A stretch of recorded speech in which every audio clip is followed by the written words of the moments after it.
Chers élèves, bonjour et bienvenue dans cette nouvelle leçon de chimie intitulée « Les réactions acido-basiques ». Cette leçon est destinée aux élèves de la première année scientifique BIOF et elle sera traitée en deux parties. Alors on commence, réaction acido-basique. Premier paragraphe, exemple de réaction acido-basique. On va commencer par une activité documentaire concernant les indicateurs colorés.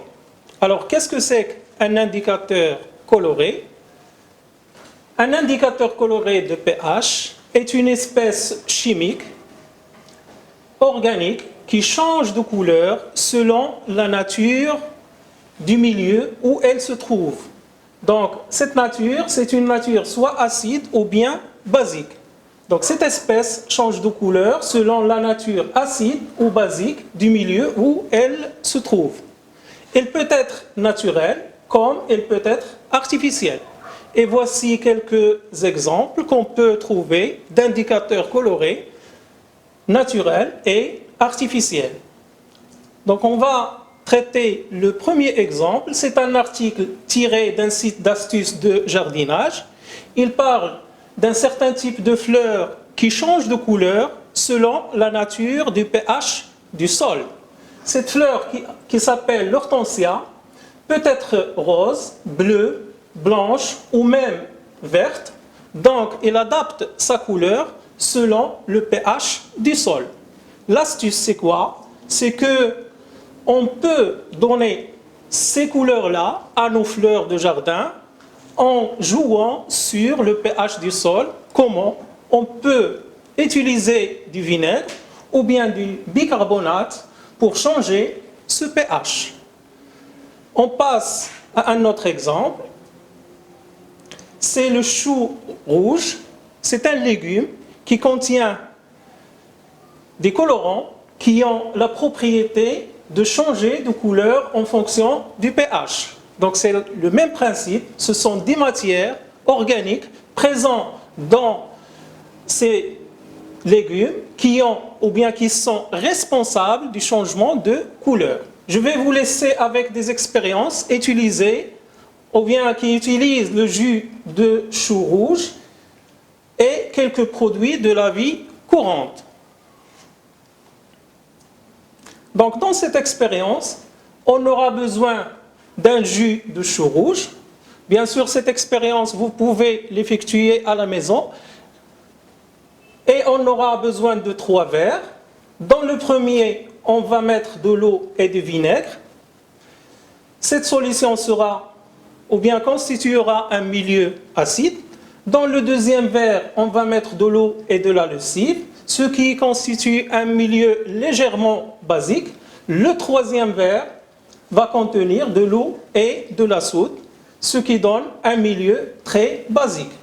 Donc, on va ajouter le jus de chou rouge dans les 3 verres et on voit ce qui va se passer. Les résultats de cette expérience sont devant vous. Comme vous constatez, les 3 verres ont pris différentes couleurs.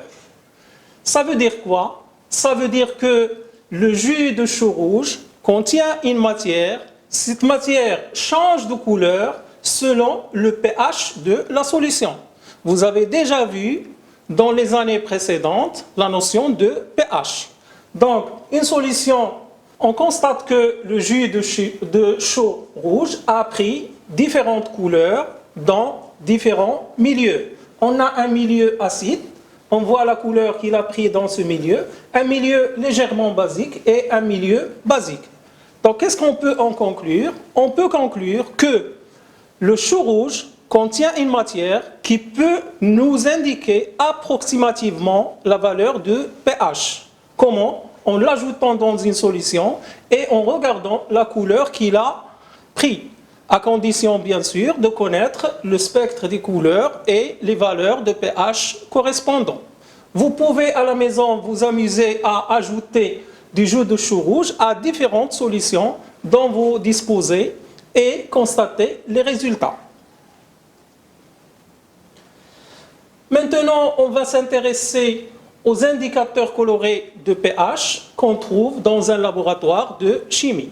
On trouve bien sûr plusieurs types d'indicateurs colorés de pH. On peut citer à titre d'exemple le bleu de bromothymol, l'hélianthine, la phénolphtalène, etc. Alors les indicateurs, en général, les indicateurs colorés ont des formules chimiques qui sont très complexes, mais on peut les symboliser par une écriture simple. Ça veut dire quoi? Ça veut dire qu'un indicateur coloré est composé de plusieurs atomes. Ces atomes-là sont associés entre eux d'une façon qui diffère d'un indicateur à l'autre, mais ils ont des propriétés communes qui nous laissent la possibilité de simplifier la formule d'un indicateur coloré. Donc un indicateur coloré est une substance chimique organique dont la couleur varie en fonction du pH de la solution dans laquelle elle se trouve.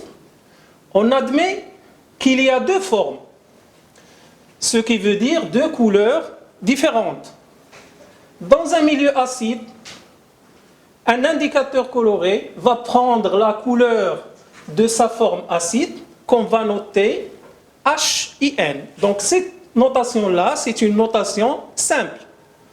Comme vous pouvez le remarquer, IN, c'est le début du mot indicateur. Donc ce n'est pas la formule, ce n'est qu'un symbole.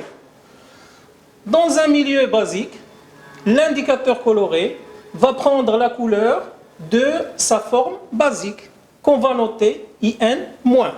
Ça veut dire quoi? Ça veut dire que l'indicateur coloré est présent dans la solution, soit avec sa forme acide, qu'on va noter HIN, soit avec sa forme basique qu'on va noter IN-. Et lorsqu'il change de couleur, il passe d'une forme à l'autre. Deuxièmement, activité expérimentale. Bien sûr, si on est en classe, on peut faire cette activité. Dans un Erlenmeyer, on ajoute quelques gouttes de bleu de bromothymol, BBT, à une solution aqueuse d'acide chlorhydrique. La solution aqueuse d'acide chlorhydrique contient les ions oxonium, H3O+, et les ions Cl- qui sont hydratés. La solution devient jaune. Donc, lorsqu'on ajoute l'acide chlorhydrique à une solution qui contient du bleu de bromothymol, ou bien on ajoute des gouttes de bleu de bromothymol à une solution qui contient l'acide chlorhydrique ou n'importe quel acide, il va prendre une couleur jaune. Cette couleur, c'est la couleur de la forme acide qu'on a noté HIN de l'indicateur qui n'est autre ici que le bleu de bromothymol. Le bleu de bromothymol est jaune dans un milieu acide. Si maintenant on ajoute à la solution précédente, c'est-à-dire la solution qui était jaune, on ajoute quelques gouttes d'hydroxyde de sodium. Sa formule c'est Na+, HO-. Il contient les ions sodium, Na+, et les ions hydroxyde, HO-. Alors la solution devient bleue. Comme on le constate, la solution prend la couleur bleue. C'est la couleur de la forme basique IN- de l'indicateur. Donc, quelle est l'espèce responsable de ce changement de couleur? C'est le bleu de bromothymol qui a changé de couleur, c'est-à-dire il a changé de forme. On continue. Si maintenant on rajoute l'acide à la solution, il devient à nouveau jaune. La solution qui était bleue, on lui rajoute quelques gouttes de l'acide, il va redevenir jaune. Et si on rajoute la base, elle redevient bleue. Alors, qu'est-ce que ça veut dire?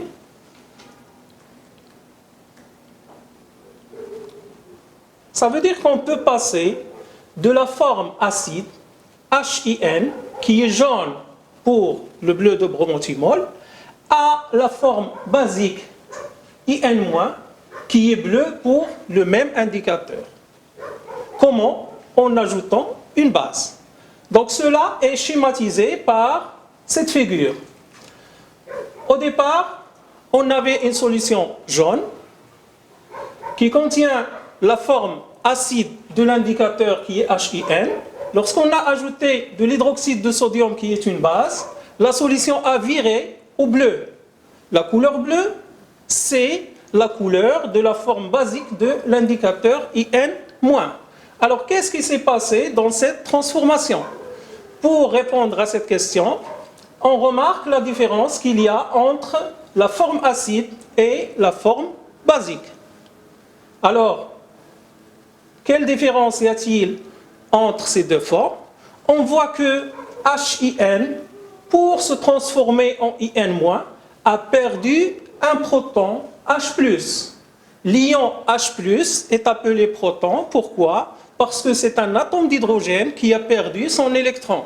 Qu'est-ce qui reste? Il reste un proton. On sait tous que l'atome d'hydrogène est constitué d'un proton et d'un électron. Donc, lorsque l'atome d'hydrogène perd son électron, il ne reste que le proton. C'est pour cela qu'on appelle H+, on l'appelle proton. Donc, HIN a perdu un proton. Ce proton-là n'est pas disparu. Il a été gagné par l'espèce qu'on a ajoutée, c'est la base. Donc, lorsqu'on a ajouté la base, la forme acide HIN a perdu le proton pour se transformer en IN-. Où est passé le proton? Il a été capté par la base. Donc, on dit que HIN a perdu un proton et la base a capté ce proton. Maintenant, on peut également passer de la forme basique, qui est IN-, et qui a une couleur, ou bien caractérisée par la couleur bleue, on peut passer à la forme acide HIN. Comment? On a vu qu'on peut faire ce passage en ajoutant de l'acide chlorhydrique. Donc, on peut passer de la forme basique à la forme acide en ajoutant un acide qui est ici l'acide chlorhydrique. Alors, qu'est-ce qui s'est passé durant ce passage ou bien cette transformation? On voit bien que pour passer de IN- à HIN, IN- doit capter un proton. D'où vient ce proton? Il a été libéré par l'acide, puisqu'on a ajouté un acide, donc c'est l'acide qui a perdu ce proton. Ce proton a été capturé par IN-. Donc récapitulons maintenant en équation.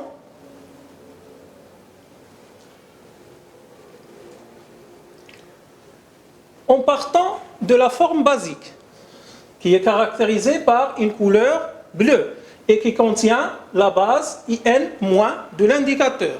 Et on ajoute l'acide chlorhydrique qui contient les ions H3O+. On assiste à l'apparition de la couleur jaune qui caractérise la forme acide de l'indicateur qui est notée HIN. Donc, ce passage de IN- à HIN, on a dit qu'il s'agit d'un proton qui a été capté par IN-. Ce proton-là provient de l'acide. Donc, il y aura un transfert de protons de l'acide vers la forme basique de l'indicateur.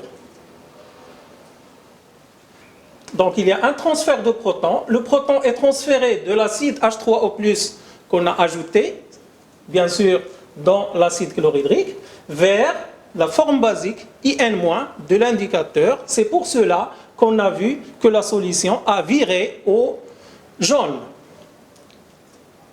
Si maintenant on part de la forme acide qui est jaune, c'est-à-dire qui contient l'acide HIN, et on ajoute une base qui est l'hydroxyde de sodium, on voit que la solution vire au bleu, qui caractérise la forme basique IN- de l'indicateur.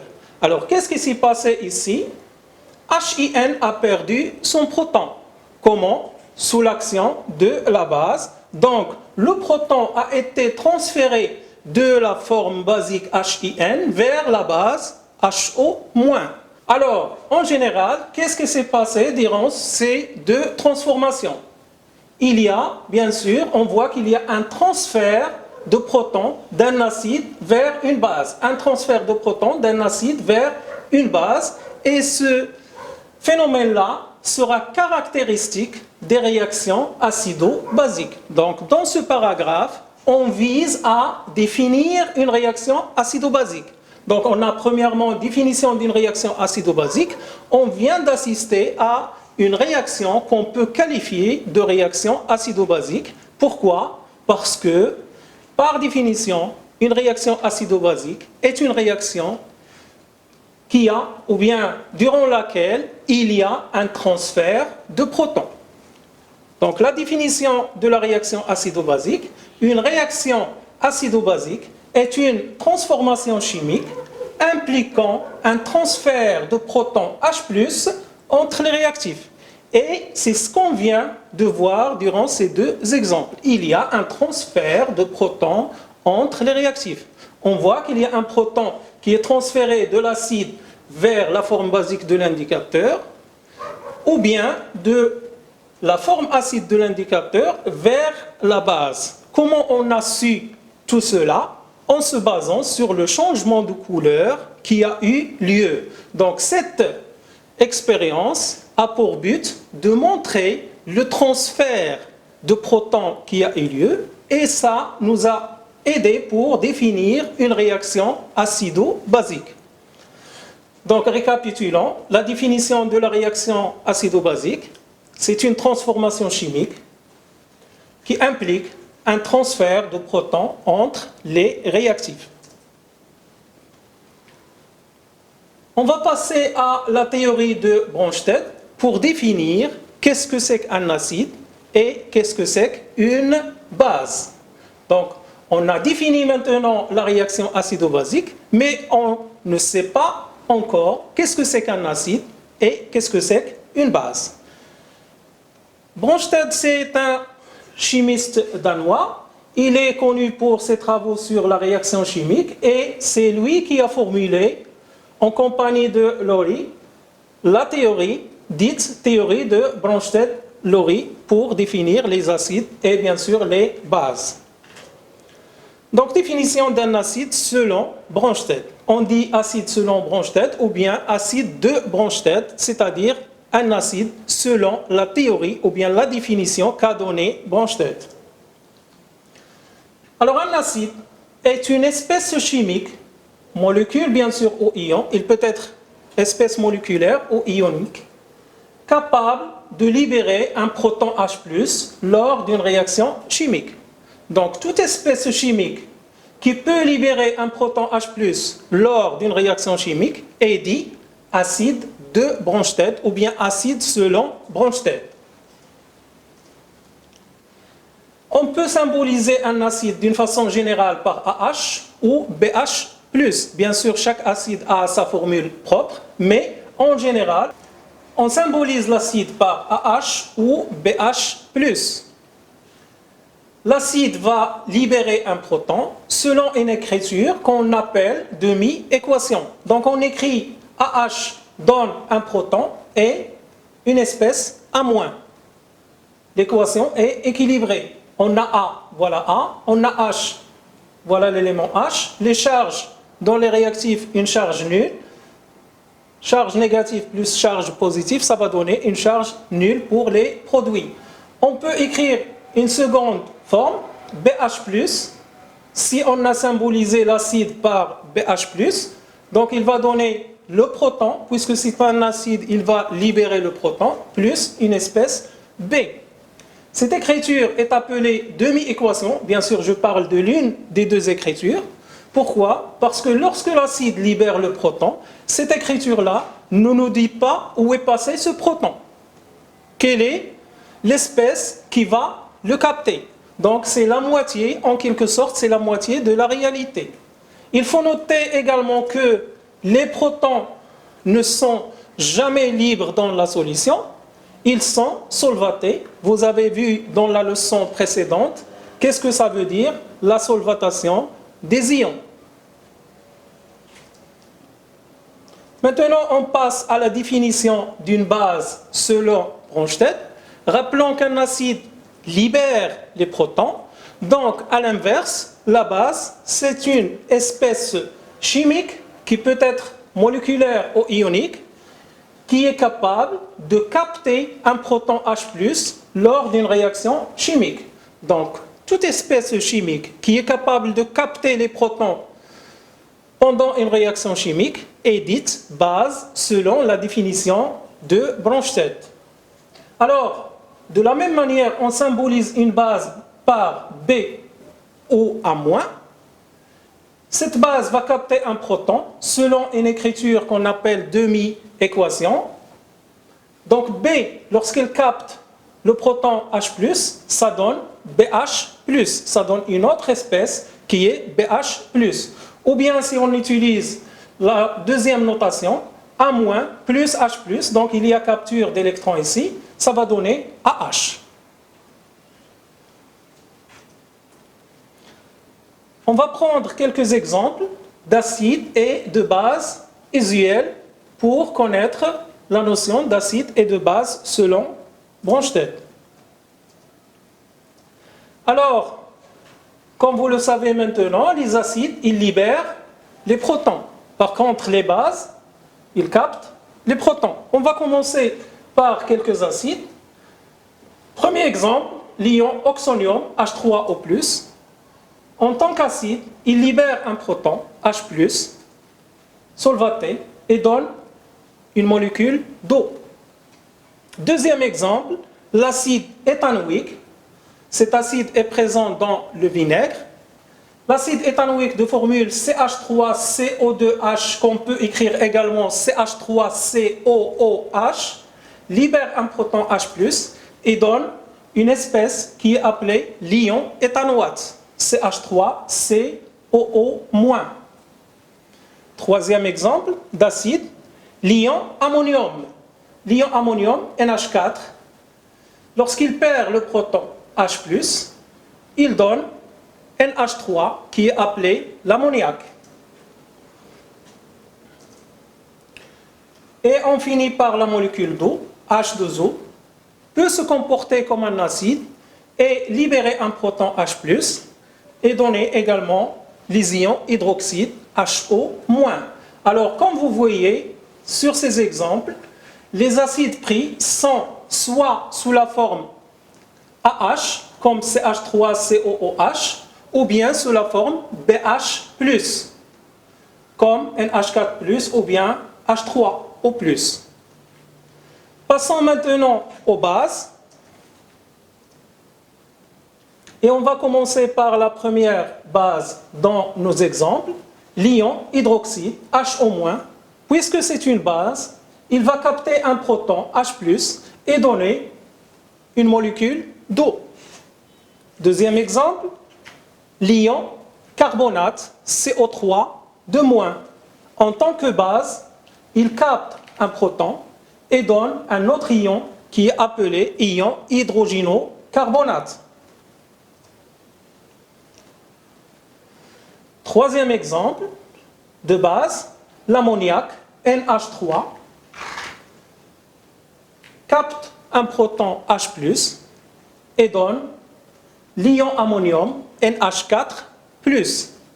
Et on finit nos exemples par la molécule d'eau H2O.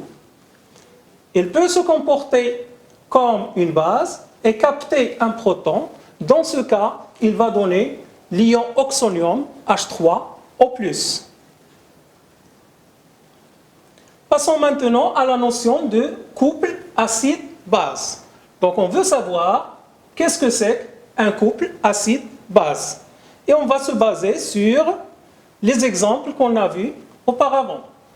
Si on prend par exemple l'ion ammonium NH4+, en tant qu'acide, il peut libérer un proton H+, et également il donne lieu à l'espèce NH3 qui est l'ammoniac. On a vu que l'ammoniac peut également, dans d'autres conditions, capter un proton. Alors lorsqu'il capte le proton, qu'est-ce qu'il va donner? Il va donner un ion qui n'est autre que l'ion ammonium. Alors on dit que NH4+ et NH3 constituent un couple acide-base. Donc NH4+ c'est un acide, NH3 c'est une base, ils constituent un couple. Ce couple est noté NH4+, NH3, l'acide est écrit à gauche, la base à droite, ils sont séparés par un trait oblique. Donc pourquoi ils constituent un couple? Parce qu'on peut passer de l'acide à la base ou bien de la base à l'acide. Comment? Soit en perdant un proton. Pour passer de l'acide à la base, NH4+ perd le proton. Pour passer de la base à l'acide, NH3 gagne le proton. Donc on dit qu'ils forment un couple acide-base et on écrit que NH4+ peut libérer un proton et donner NH3 et inversement, NH3, lorsqu'elle capte le proton, bien sûr dans d'autres conditions, il va donner l'acide NH4+. Ces deux espèces-là sont dites conjuguées et ils forment un couple. Alors, quelle est la définition d'un couple acide-base? Deux espèces chimiques constituent un couple acide-base s'il est possible de passer de l'une à l'autre par perte ou par gain d'un proton.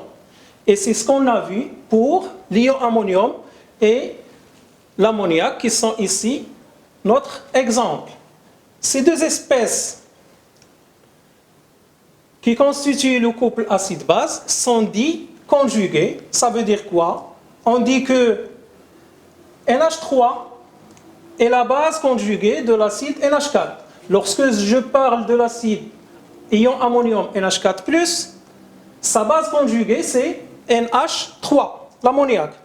Lorsque je parle de l'ammoniac, c'est une base, son acide conjugué c'est NH4+. Donc NH3 est la base conjuguée de l'acide NH4+, et NH4+, est l'acide conjugué de la base NH3.